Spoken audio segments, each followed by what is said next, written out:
Praise lord. దేవుని ఉన్నతమైన నామమునకు మహిమ కలుగునుగాక. ప్రభు పేరట మీ అందరికీ శుభాభివందనాలు.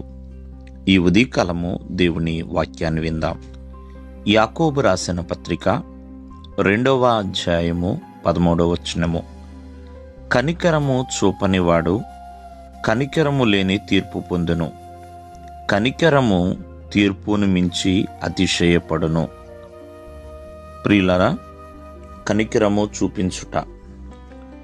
ఎవరైతే కనికరము లేనివారిగా ఉన్నారో వారికి కూడా కనికరము లేని తీర్పు అనేది వస్తుంది అని దేవుని యొక్క వాక్యము సెలవిస్తుంది. దేవుని అత్యున్నతమైన గుణములలో కనికరం అనేది చాలా ప్రాముఖ్యము. పాత నిబంధనలో కనికరం అని పిలుస్తారు, క్రొత్త నిబంధనలో కృప. అంటే కృప అన్న కనికరం అన్న ఒకటేనండి. ఇది దేవుడు ఉచితముగా ఇస్తున్నాడు. మరి చాలామంది కనికరము లేని వారిగా జీవిస్తారు. కానీ యేసుక్రీస్తు వారు కొండ మీద ప్రసంగంలో ఒక మాట చెప్తారు, కనికరము గలవారు ధన్యులు, వారు కనికరాన్ని పొందుకుంటారు అని. అంటే ఎవరైతే కనికరము కలిగి ఉన్నారో వారు దేవుణ్ణి కలిగిన వారండి, వారు ధన్యులుగా ఉన్నారు.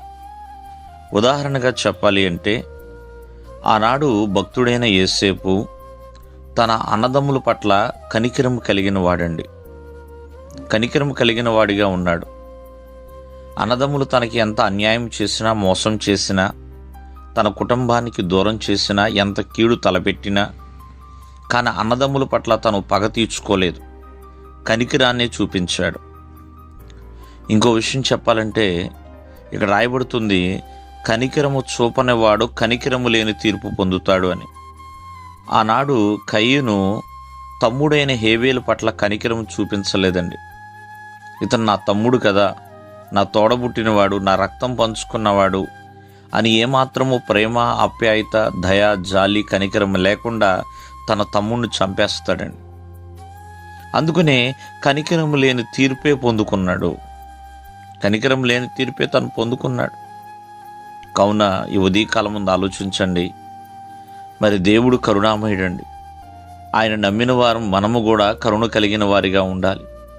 అంతేగాని పగ, ఈర్ష్య, అసూయ, స్వార్థము కాదండి. కనికరం కలిగిన వారు, క్రోధము కలిగిన వారు కాదండి దేవుని బిడ్డలు.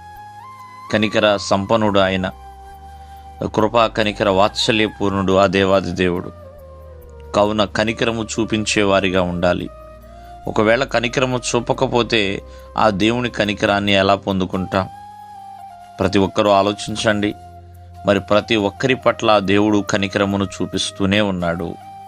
దేవుడు మిమ్మల్ని ఆశీర్వదించునుగాక. ఆమేన్.